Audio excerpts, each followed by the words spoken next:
nandito ko mismo sa pinakaibabaw ng bundok. Dito sa apat ng ibabaw ng bahay po ng Kuya Gilier.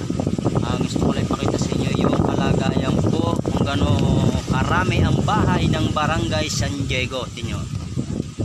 Ayan no, kita nyo. Nandito ko sa pinakaibabaw. Hindi ako nagbibiro. Ayun ang resort na kulay dilaw. Oh.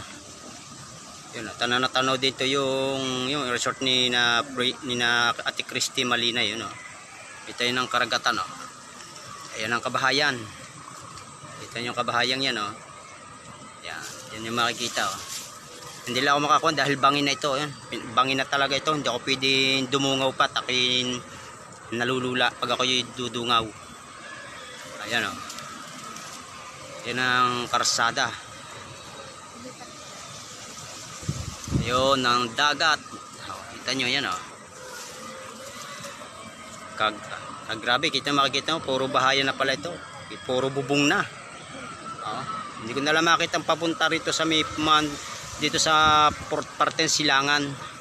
Ayun, tanaw ko na rin yung court nyo, no. Yun ang court yun. Yung may ublong yung bubong. Hindi ko makuha ng banda rito sa silangan dahil bangin na. May mga puno kaya hindi ko makuhanan. Ayan ang itsura ng Barangay San Diego. Nandito sa pinakamataas. Sa pinakaitaas na talaga ako dito sa ibabaw. Hindi ako nagbibiro, nandito ako. Ayan o.